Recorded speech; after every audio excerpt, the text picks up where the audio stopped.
That'll work for me, Josh. Thank you, sir. All right. So we're on to working with sellers, how to set expectations. One of the things I like to do is understand their motivation. Why are these people moving? Are they serious? Are they just kicking tires? Because the last thing I want to do is to do a lot of work and not get paid for it. So when you do talk, and we're going to go under the assumption that you've got 2 appointments here. One, I guess you could call pre-listing appointment, and then we'll talk about the listing appointment later on. But if you're talking to your folks, maybe in person, maybe over the phone, however it is, make sure that all the decision makers are there. If it's husband and wife, make sure they're both going to be there. Don't set your appointment up with just one of them there. If it's going to be brother and sister and it's an estate, make sure they're there. Make sure they're there if they have spouses. Everybody's there. That way you're sending your message to everybody at the same time. Everybody hears the same thing and there's no confusion. Then of course you got to go down the road of how are you going to price the house? And I think I saw Casey Barber on here. Are you on here, Casey? Yes, I am. I know you've sold a few in your day. So how do you talk to your sellers about pricing the house before I tell you how I do mine? Well, I mean, of course you do comps and have that information with you is always best. And then if you're seeing the house for the first time, make adjustments from, from what you found as comps. Is that what you're asking me? Yeah. So how do you start that conversation with your sellers? Well, I mean, I'll show them the comps that I found in their area and show them what they've sold for. And I also ask them, like, what are you hoping to get out of your house to know, like, what are their goals? That's what I was looking for. Yeah. Okay. Sorry. There you go. No. That's what I was looking for. Thank you. So I had this conversation last week with some folks that are selling their mother's place. She just passed away. And it's in China Grove. I guess you could say it's a move-in ready house, but there's going to be a lot of work that's got to be done. The whole house will have to be rewired. Those type of things. But I asked them, I said, what do you think? What do you want to get out of this? And they said, I don't know. That's your job. You hear that a lot. I said, all right, well, here's what I think the house is worth. Here's what I think the house would sell for. So I go ahead and tell them I don't want the house sitting on the market, and they don't either. Right? They inherited the house, so they don't want to pay for insurance on the house or utilities, so they want to move faster. So I gave them a number, and they both stopped. The brother and the sister stopped, and it was like the longest 3-second pause in eternity. And the brother said, well, I was hoping for more than that. I said, all right, how much were you hoping for? And then he starts pointing to these other houses in the neighborhood that sold. And that's when, Casey, I had to go back to my CMA and show them, here's what's recently sold. I don't care what sold last year. Last year was a completely different market. That's irrelevant. So I told them, I'm like, look, I'll be glad to list it at the price you're looking for. But, and that's a big but, after 2 weeks or 10 showings, we don't have an offer, then we're going to drop the price of the house because the market's telling us we priced it too high. And I guarantee that's what's going to happen. Has anybody else ever used that strategy?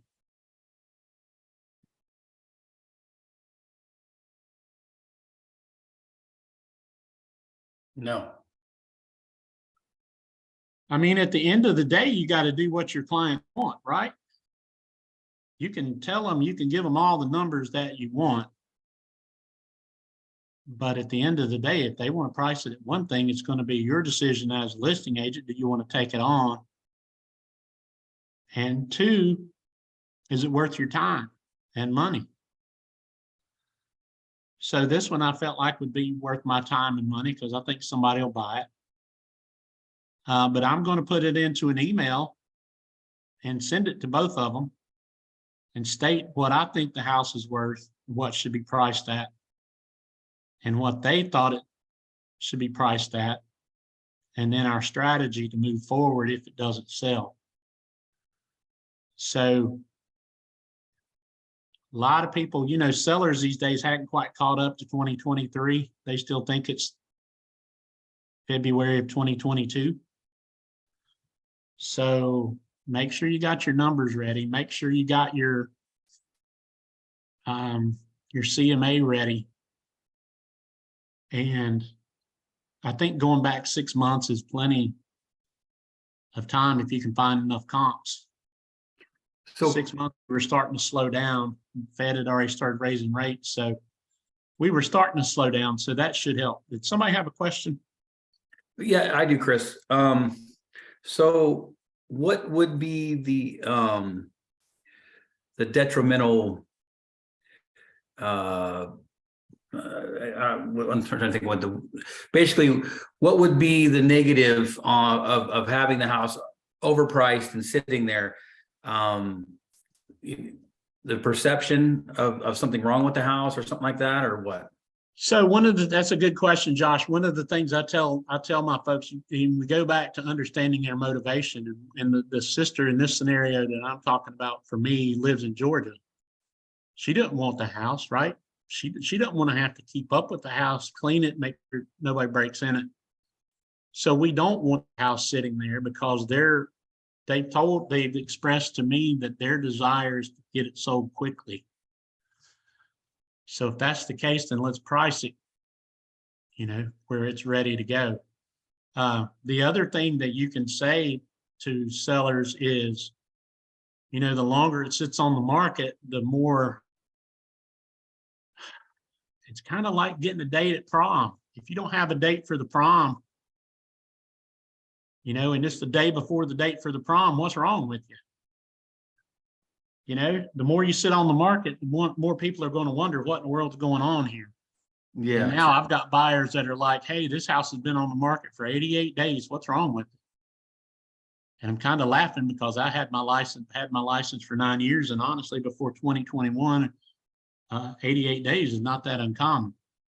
So you don't want the house sitting on the market because the longer it does, the more advantage it gives to the buyer, the more negotiating power it gives to the buyer.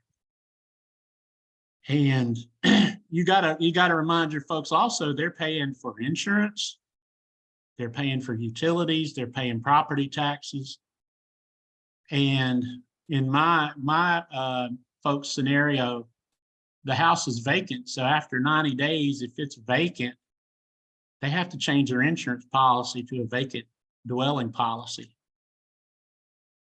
Most people don't know that, but that is an expensive policy that covers absolutely nothing.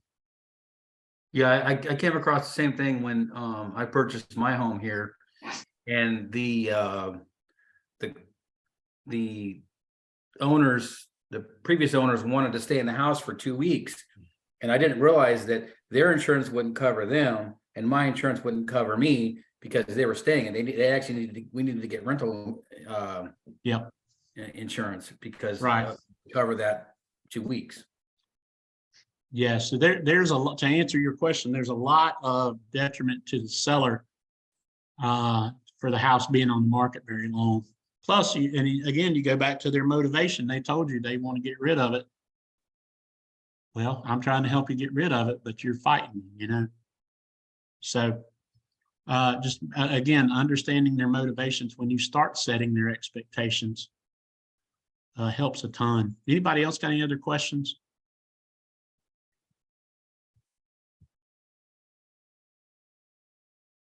All right, properly set expectations. I like to make sure that my sellers know what's going to happen.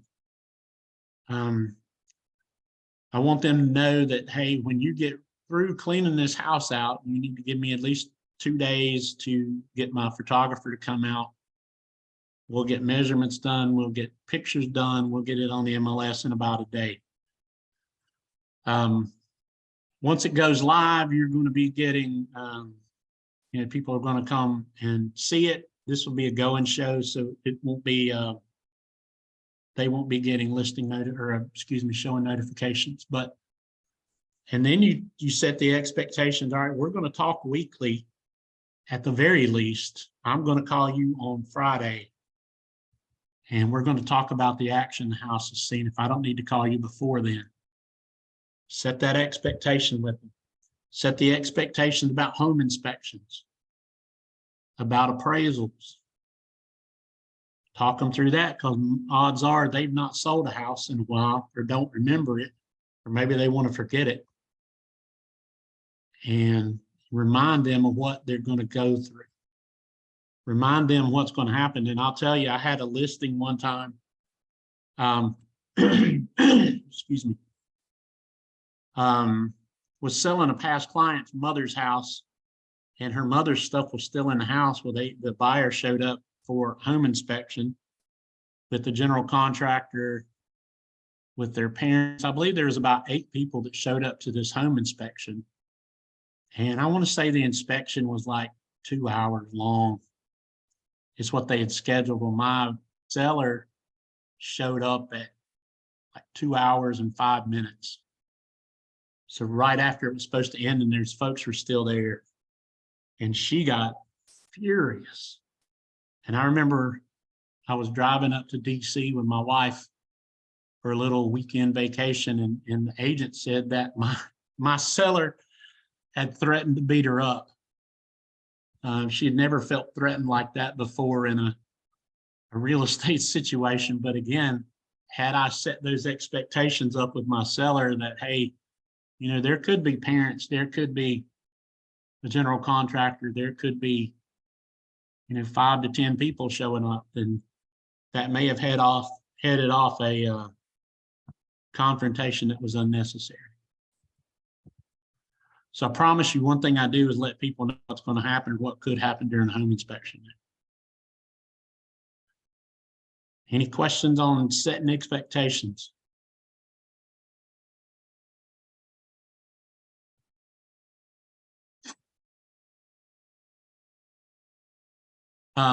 We got a question about home inspections here. Is there a strategy for sellers getting a home inspection, and if so, when to use it? I'm not going to get a home inspection. I just don't recommend them for sellers. And I tell them, my sellers, look, if you get a home inspection and it's 40 pages long and you fix everything in that home inspection, the buyers are more than likely going to get their own home inspection and have another list of 40 pages. That's just the nature of home inspections. So I don't recommend them. I mean, the sellers certainly have the right to, but I don't think it's a necessary expenditure on their part. Anybody else have any thoughts on that?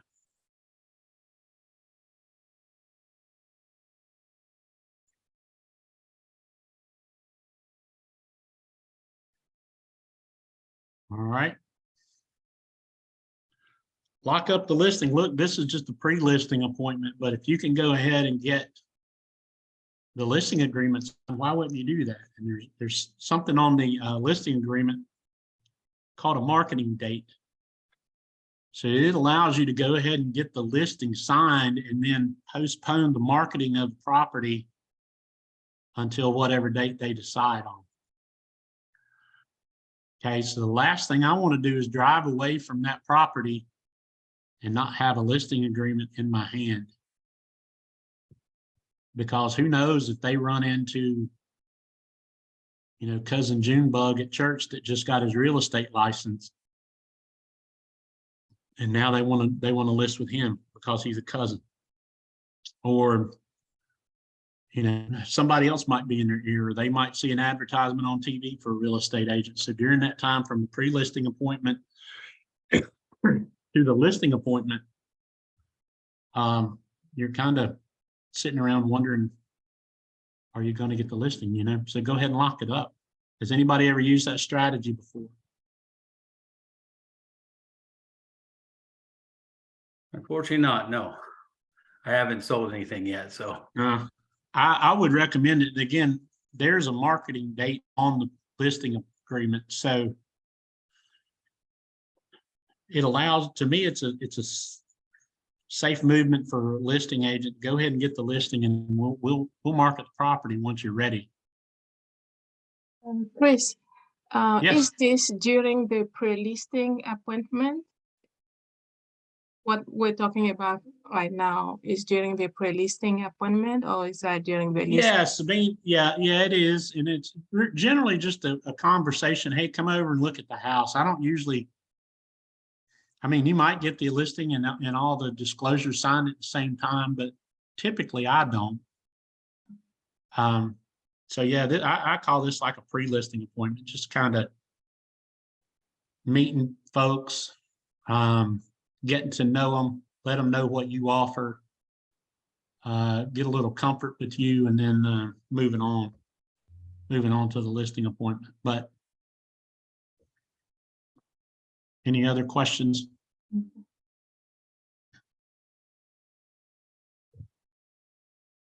All right.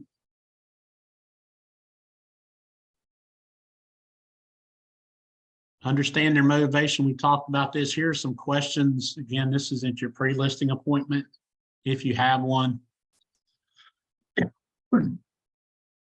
How long have you been thinking about putting your house on the market? Do you want me to prepare a CMA? And probably I've already ran a CMA for them, but I want to make sure that the folks are serious, okay? I don't want to put a lot of time and effort into somebody that is not going to list a property.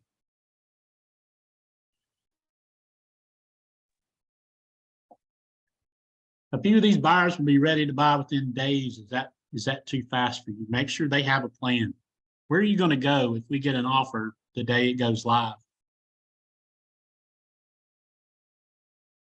After we meet and you have an opportunity to review our home selling system, when are you ready to list? Now you'll notice by that verbiage, this came from another company that I used to work at. I don't have a home selling system, but you may. But it does help you find out if they're serious and are they ready to list. And the one thing you got to look out for, folks, honestly, are they going to try to pick your brain on price and other things and then go sell it themselves? Now, wouldn't that make you mad if you drove by and you saw for sale by owner sign in it 2 days later and you didn't lock up that listing agreement?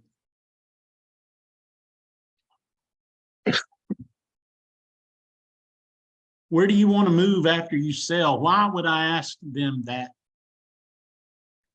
Why would I ask a seller? Possible referral. I mean, yeah, maybe a referral. Heck, they might be moving down the street. You know, maybe I could get a buyer out of it. Absolutely.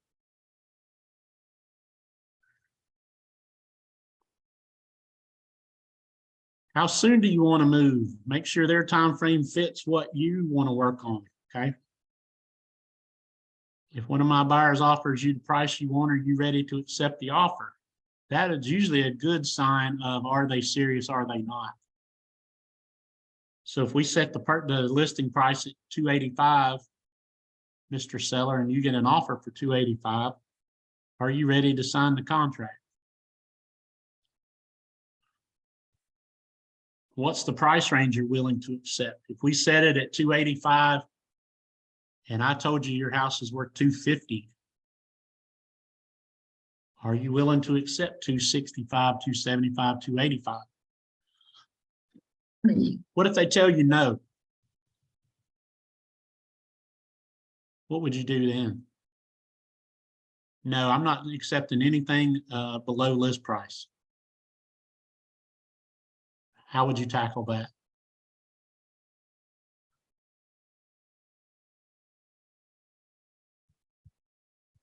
You know, I'm not sure. I mean, I mean, honestly, Thanks for your honesty. I appreciate that. I mean, you may, if they're not going to be realistic, you may not, I don't know, want to take it, right? Yeah, that's the question you got to ask yourself. Is this going to be worth the time and the money I'm going to sink into it? Maybe not. You know, if you're going to get pictures done and you're going to hire somebody to measure the house, maybe it's not. Maybe it's not worth it.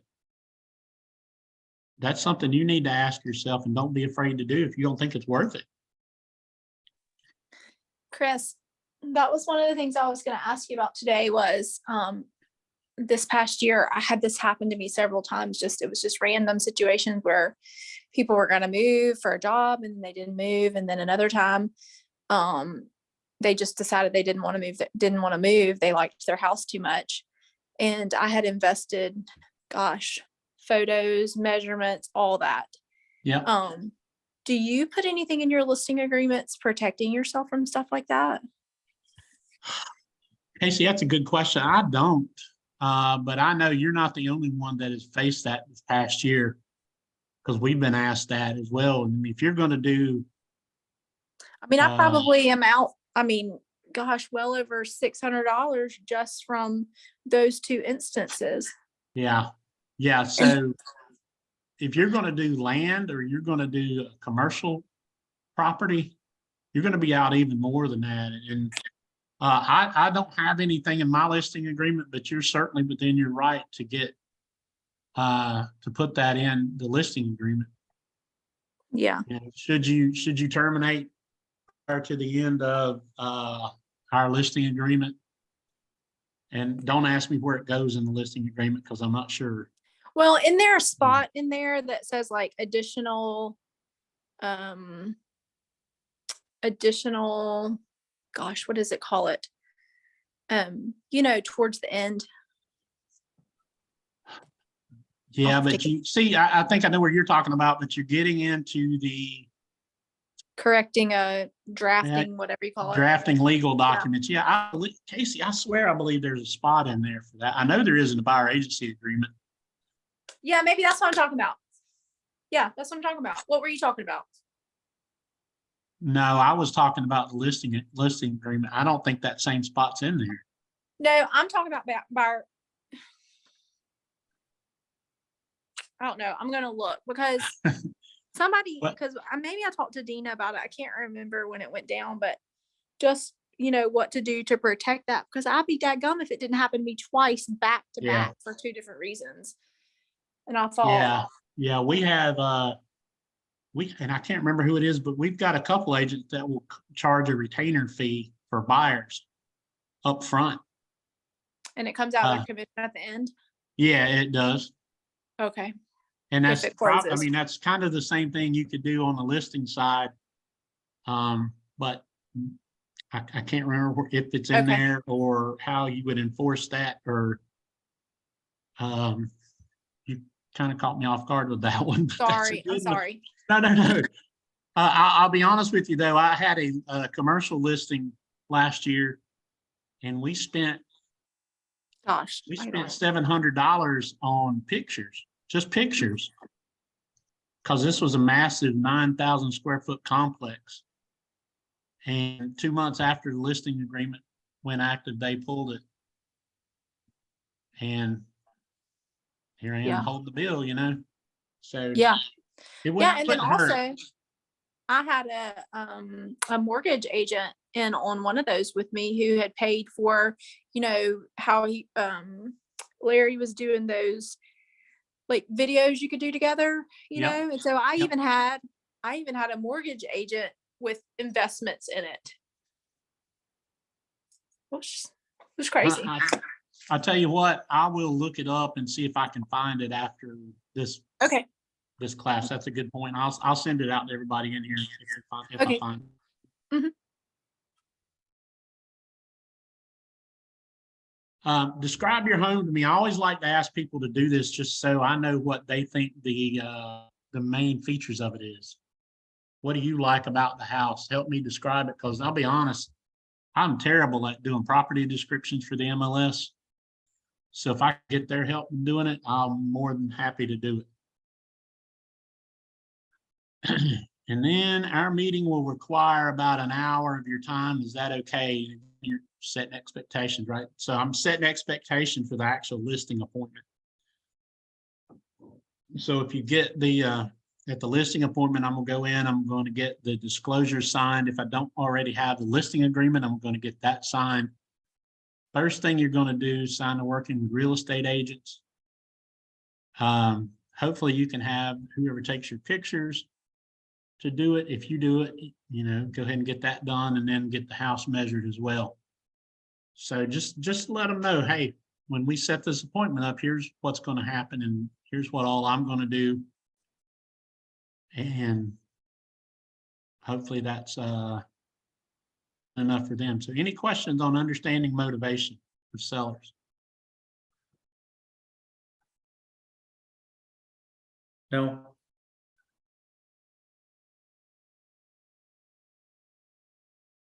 All right. Do your homework. So now we are in between the pre-listing appointment and the listing appointment. So I got some homework to do. What does that homework include?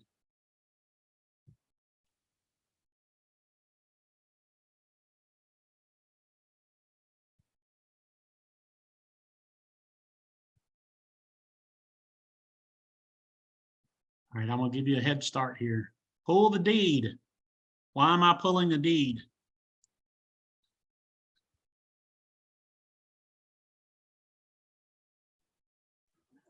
To make sure whoever is selling it actually owns it. There you go. Make sure whoever is trying to sell it actually owns it.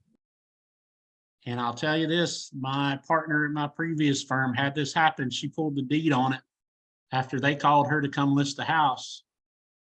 And the people on the deed didn't match the person that called her. The person that called her was a son living in the house, and the mother had no idea he was trying to sell it. So it does happen. All right, if I'm going to ask you to pull a deed, where am I pulling it from? The county GIS. County GIS site, right? All you got to do is Google Cabarrus County GIS, Rowan County GIS, Mecklenburg County GIS, and it's going to take you to the site. The next thing you got to do is pull a septic permit. Why am I pulling a septic permit if it's on a septic tank? To see if the house has many bathrooms that it's permitted for the same amount of occupants. It's a number of bedrooms, not bathrooms. Bedrooms, excuse me. Yep. You're right. You're right. You're looking for the number of bedrooms. Does the septic permit say 3 bedrooms? Because that's all you can advertise. So, and I've had this happen probably every other time I have to pull a septic permit. The number of bedrooms that are actually in the house are different than what's on the septic permit. And then what I will do is put in something in agent notes that house is being used for 4 bedrooms, but the septic permit only says 3. Does everybody know how to actually quote unquote pull a septic permit? I do not. I don't think so. No, I've only ever pulled a few from Cabarrus County, but I don't know how to find them in Rowan County or Mecklenburg County. So the best thing to do is, for me, is to look up the county environmental health site. And every county seems to be different, unfortunately. There's one lady in Rowan County that will send you every septic permit on file. And I've actually got her name saved in my Outlook. So I can type that in, type her name in, and pops right up, and I'll send her an email, say, hey, I need a septic permit for this parcel ID number, and she'll send it right back to me, usually within a day. I can't remember last time I've done one in Cabarrus, but I did one in Union last year, and Union has a whole system you got to go through to use, and you got to pay to get it too. So everybody's different. Just make sure, just again, use our good friend Google and Google the environmental health department for that county.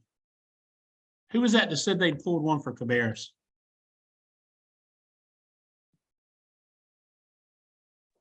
That was me. I'm Hosanna. Oh, hey, Hosen. Sorry. What did you do to pull it? I think I just went to cabarruscounty.gov or something and just searched permits. But it wasn't the greatest because you couldn't actually click on the permit. You could just see who permitted it, like what general contractor, but you couldn't like pull an actual file or a PDF or anything, you know? Okay, yeah. Yeah, I like to, I mean, that's how I learned. I went on these county sites and just go around and start clicking stuff. Mhm. It's amazing what you'll find. You know, Chris, Um, sometimes I just call. I'll just call the Register of Deeds and go, I just need you to transfer me where I need to be and tell them what I need. And they are really good about that. Thank you, Casey. Exactly right. Yeah, just call or Google, you know, either one of those, you're going to get an answer. They're going to send you somewhere. So great point. Promise you, you're not the only person trying to pull a septic permit in Cabarrus County or Union County. So it's not some top secret government job that you're doing. Look up zoning. Why am I looking up zoning?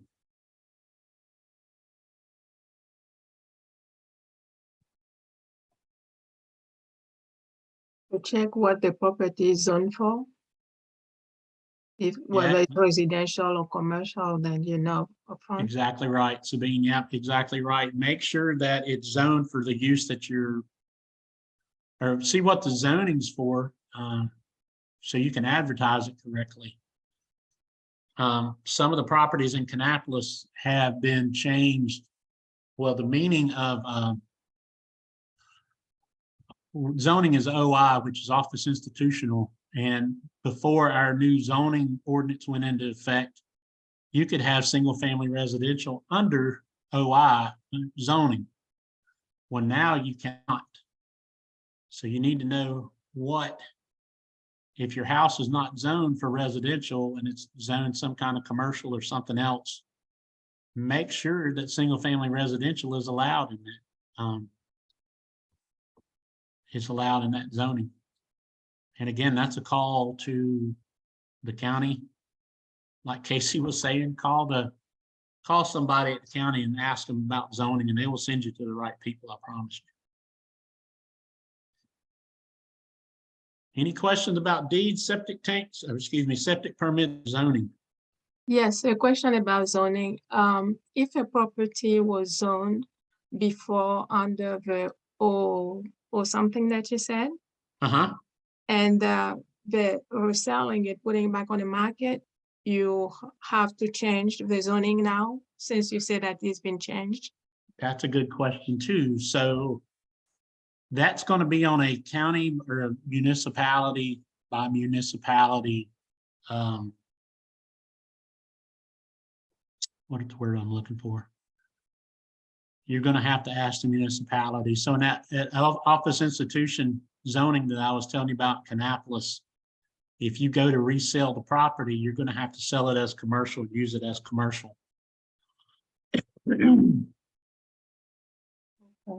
Okay, So that's going to be a call, and from what I found, your planning zoning departments are more than happy to help you out with the information you need. And okay, if you can get it in writing, it's even better. thank you. Any other questions on zoning or deeds or septic permits? So what if you, they rezoned it on you and, you were still trying to sell it as residential? Could you ask for a variance? Or see if they'll do a variance on it? Tell me that again, Josh. They rezone. What do you mean when you say Well, they I mean, rezoned it you on said, you? let's say, for instance, the current owner, it was, when they purchased it, it was zoning A. I don't, I'm making it Yeah. up. Yep. what it was prior to what they knew, and now it's zoning B now. Because it was existing prior, could you request it to stay that same way, or are you just out of luck at that point? Yeah, that would probably go through the zoning department. Planning board, I don't think you'd have to go through the Board of Adjustments for that. But they may require you to rezone it to something more applicable. I don't know. Okay. All righty. Look up HOAs or covenants and restrictions. Everybody know where to find those at? I do not. Have you ever pulled, well, you can find them at the county courthouse. There's actually a system on Canopy that allows you to pull them, but from my experience, that's very limited. Typically, your sellers are going to have copies of them. And one of the things I should have put on the setting expectations is when you go to your listing appointment, have your sellers have copies of the HOAs for you and have a copy of their keys so you can put them in the lockbox.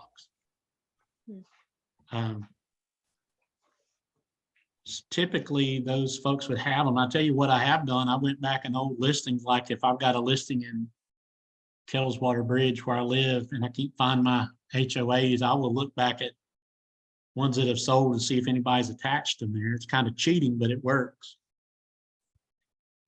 I've done that before. Yep, I just did it the other day. just to make sure I'm doing everything right, and we have the same information. That's a nice little hack. Yeah. Exactly right. Yeah. All righty. Appointment toolbox. So we're done with the pre-listing. We've done our homework. The people that called me to sell it actually own it. So we're getting ready to go to the appointment. I always bring, well, I say laptop and notebook. I like to bring, I'm probably going to bring a notebook. I'm going to have paper because I want my folks to fill out paper. I'm a paper person. Measuring tools. If you're going to measure the house, make sure you got a 100-foot tape measure. And I always recommend you get a, what's the little thing costs $30 from Lowe's? The laser. Laser measure. Yeah, thank you. Get a laser measure, bring that with you as well. Make sure you print out all your paperwork, all your disclosures. Was the house built before 1978? Then you got to bring your lead paint addendum, your mineral oil and gas, your property disclosures. Bring those, bring your listing agreement. First thing you need to fill out, make sure, please, Lord, it's working with real estate agents. One of the people that got in trouble in the real estate commission book that I read yesterday went back and had the buyer agency agreement signed after they closed the property. I hope none of you are guilty of doing that, but you cannot submit an offer for purchase in North Carolina without having an agency agreement. So don't do that, folks. Who knows where to get your MLS input sheet from?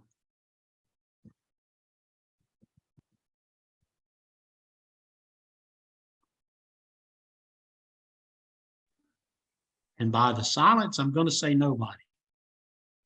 I think it recently got added to Dotloop, didn't it? Under the buyers or listing. Did it? I think so, yeah. Hold on, I'm going to log into Canopy and I'm going to show where you go in and find it.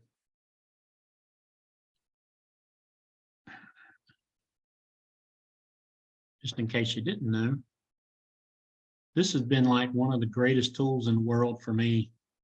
Does everybody see my Canopy desktop? Yes. Okay. Yes. I'm going to log into Matrix, or click on Matrix. Click off these annoying things. I'm going to go to resources up top. And over here's a whole bunch of forms. I'll go to Canopy MLS forms. And then I'm going to go to residential input form. And there's is it 9 pages? Is that right? 14 pages. Jesus, what happened to it? It was 9 pages. Well, they've expanded. So there's your input sheet that I always take with me. And I don't know if you noticed, but these items that are in red with the star beside them, those are items that are required to put in the MLS, or you're going to get one of those ugly red exclamation points when you try to put it in the MLS, or you try to submit the MLS. So if you don't have one of these filled out, one of these red boxes, it will not let you proceed. So I always print this out, take it with me, and make sure that I've got everything that I need when I leave the property. When I first started, I was the worst at having to call back and ask the people, was your house on a slab or a crawl? Or did you have an electric range or a gas range, or an electric hot water heater, or a hot electric water heater, or a gas water heater? Those items are all on here. So make sure you take it with you so you've got everything covered. Now, are you filling it out or are they filling it out? So I'm filling it out. This is just for me. This has nothing to do with them. Now, one of the good things, Josh, when you get your first listing, I'll help you if you want. But you can autofill a lot of this stuff before you start.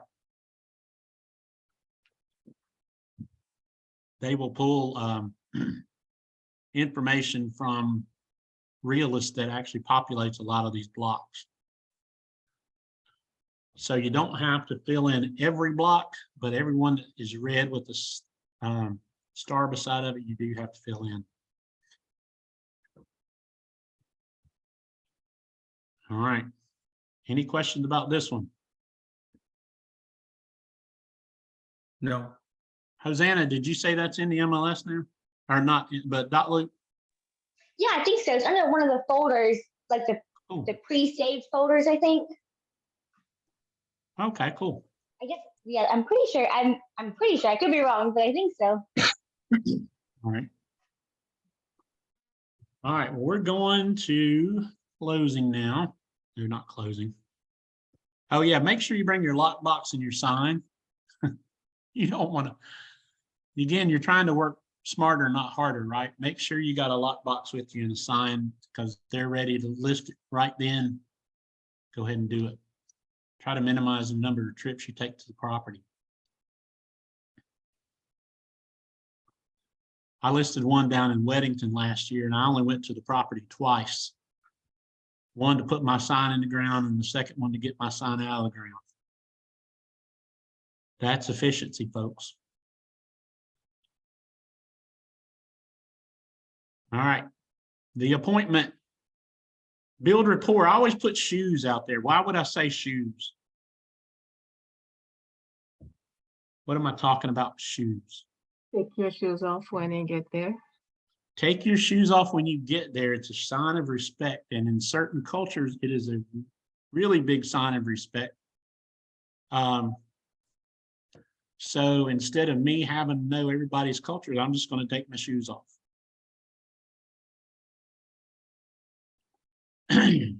First thing you do, sign the working with real estate agreement, working with real estate agents agreement, explain it and sign it. Revisit the expectations. Okay. Revisit those expectations. Fill out your paperwork. Now, what I do is I usually save the work, excuse me, I save the property disclosure for last, because it's 4 pages and there's like 87,000 questions on it. So I'm going to hand it to the person that's selling the property. Fill out what you know about the property while I look around and write some notes on how I'm going to list it in the MLS. So there's no chance that I'm going to sit there and help them fill that out because that's against state regulations, right? So what I'm going to do is walk around the property with my MLS input sheet and fill that sucker out. Get to know the house. What's going on in the house? Are there water spots on the ceilings that you need to ask about? Are there soft spots in the floor? Are there little pipes sticking up out of the ground in the back that could be a potential oil tank that you need to ask about? Get to know the house. The house I got under contract yesterday, the listing actually said it was on a slab and it was crawl space. Don't make those mistakes, folks. What's your marketing plan? How are you going to get it in front of as many eyeballs as possible? A lot of people assume that all we do is stick it in the MLS, and some of us, that's what we do. And you know what? For the last 2 years, that's all we had to do. Stick a sign in the ground or even whisper that you got a listing coming and you'll get it under contract. But nowadays we can't do that. So how are you going to market the property? Who are you going to market it to? My property that I went to the listing appointment on with the brother and sister is not going to be a first-time home buyer. It's probably going to be an investment for somebody looking for an investment, somebody looking to flip a property, something along those lines. How are you going to market? I'm not talking, you don't have to go to each appointment with nice glossy folders. Okay, you don't have to go in there like that with all your little cute little marketing things. Doesn't have to be like that, but you got to get it in front of the right eyeballs. So just let people know how you're going to plan to do that. And then how are we going to follow up? Mr. Seller, I'm going to call you every Friday and let you know how things are going, feedback I've gotten, what's changed in the market over the last week, and how we can adjust if we need to.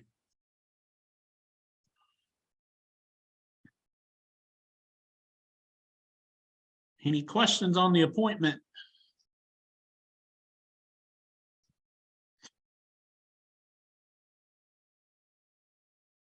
To me, the biggest thing here, build rapport with people and make it as efficient as possible. Don't forget anything.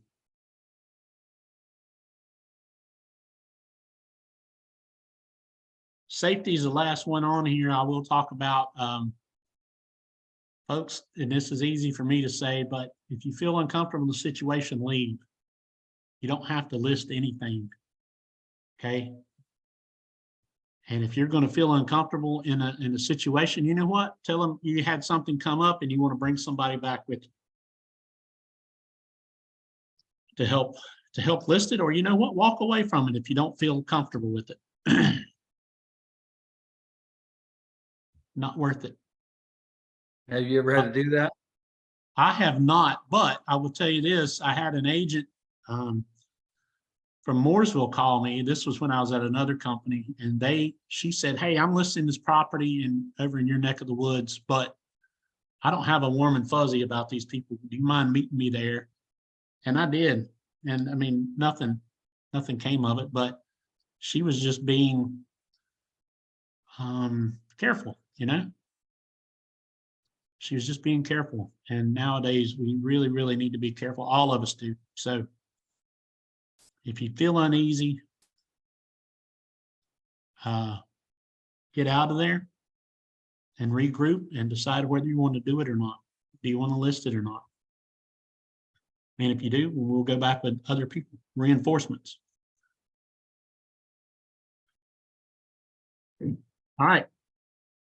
Chris, I have a question regarding disclosures. Sure.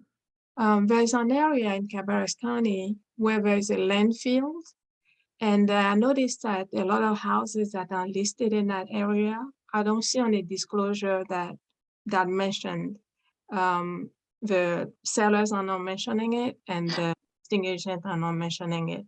Is it a, how do you call that thing again? Thing that we need to disclose, like Oh, a material fact? Yeah, Sabine, that's a great point. That's absolutely a material fact, and you need to put it there. It's supposed to be listed by the seller as I believe they call it a nuisance on the property disclosure because of the smell. Yes, If you're talking about the one over near the Speedway, you've yes. got the Speedway, you've got the dump, Yes, you've got a Martin Marietta plant, which is a rock quarry, so they blast out of there.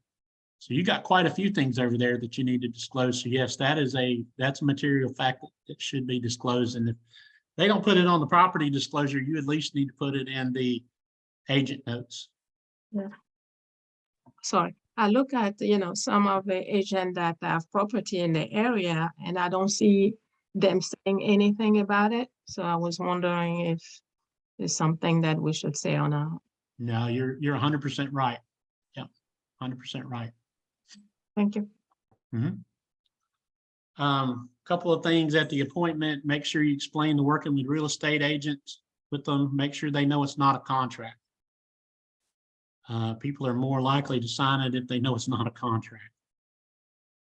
What if they won't sign it? What do you do if they don't sign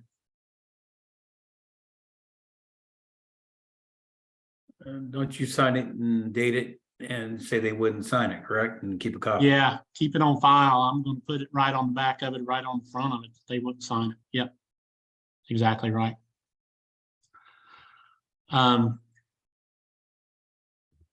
Revisit expectations. You notice the theme going through this whole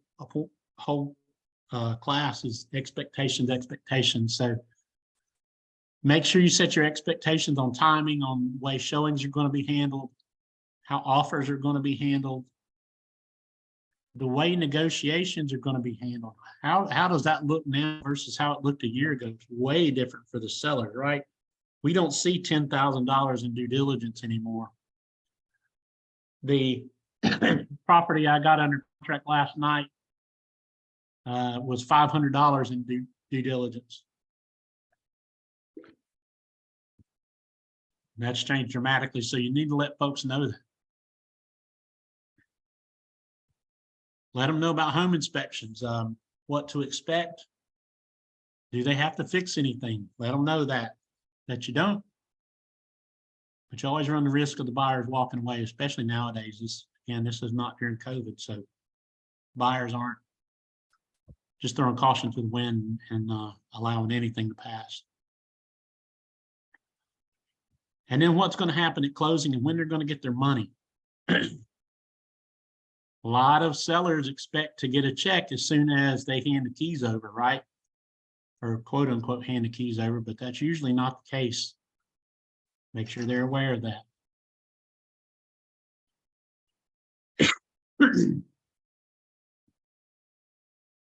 We talked about that. Your marketing plan. What is your marketing plan? It's going to depend on what type of property it is. Are you going to do open houses? A lot of people are doing open houses these days. What kind of social media presence are you going to have for it? Where are you going to market it at on social media? And are you going to do any kind of print media for it?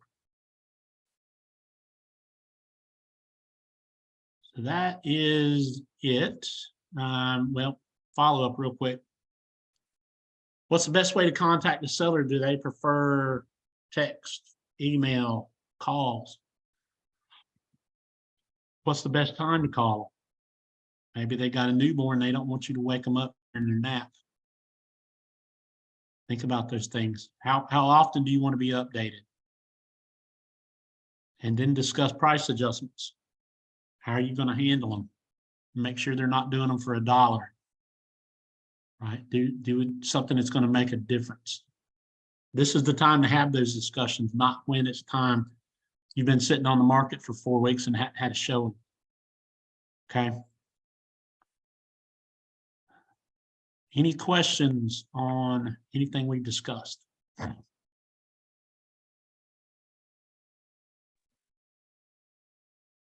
Real quick, let me go over something safety and then we'll be done. Don't put yourself in a bad situation when you go to do the listing appointment and you're parking. Make sure you're always parking where you can get out. Don't park in the driveway. Don't park pointed towards the end of a cul-de-sac. Park so you can jump in your car and get out of there. During the walkthrough, I always like to be the person in the back. I don't want to be the person in the front. I don't want to be the one that gets shoved down the steps or stabbed in the back. Don't get cornered. Don't go into, if you're the person in the back, then you don't have to walk into a room by yourself. Be smart about these things, folks. All right, what ahas did you have today? Did anybody have any kind of ahas? Did you learn anything? Yes. About, the vacant properties. When the property stays vacant for 90 days, the insurance has to change, Yes, you know that. and 95% of them don't change their insurance, or probably 99% of them, but they should have. Anybody else learn anything today? About pulling the records in the county. Yeah, as Casey said, just call somebody at the county. They'll direct you to the right spot if you need to. If you need to do it, can't find it online. So,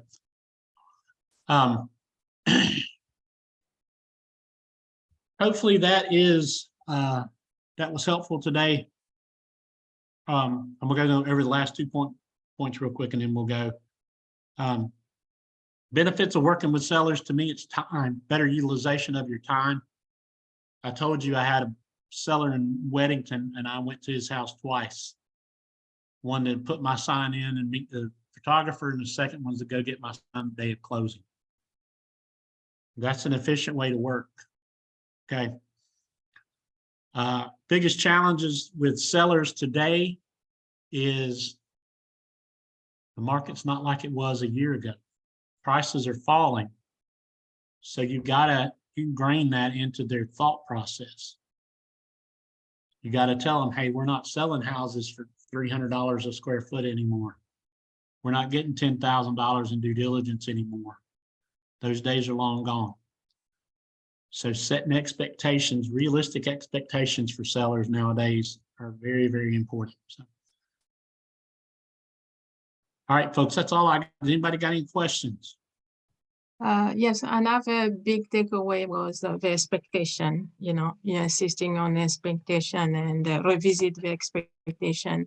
Yeah, that was that's to me, that's important, because I don't want to hear a seller say, well, you didn't tell me that. I wasn't expecting that. That deal where the agent got verbally assaulted by my seller was a big aha to me. I need to set those expectations up front through every scenario that could happen to them. So yeah, to me, that's the big one, really. Anybody else got any questions or comments? Chris, I've got a question. Yes. On the measurements, most houses I can measure myself. Yep. If I ever get a listing that's just like, wow, all these angles, and if you hire a company to do the measurements, is that official as far as MLS?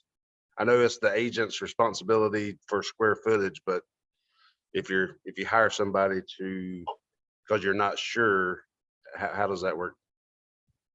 No, I mean, you can use that to put in the MLS.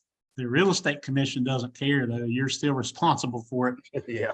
because they're saying that you're still advertising, So my suggestion would be to walk the house and you should know what's considered heated living area.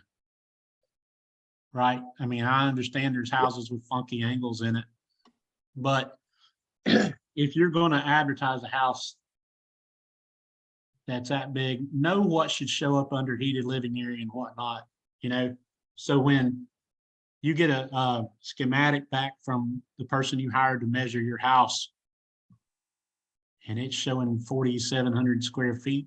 Look at that schematic that they give you and say, hey, this bedroom shouldn't be counted because it's not heated, you know, or just know the basics of it. That'll cover you, I Okay. think, more than anything. The main thing we see with the real estate commission is just taking measurements off of the tax records. Gotcha. Just don't do it.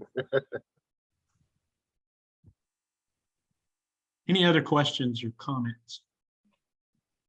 Chris, would you mind sharing the slides for today? Sure, I'll be glad to. Thank you.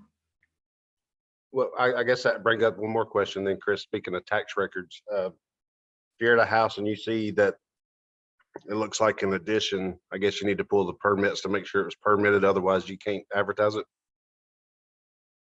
If you do advertise it, I'm gonna advertise it, put in the agent notes that this room was built and we can't find permit, was not permitted per seller. Okay. Yeah, just make sure people know that, you know, what you know about the property.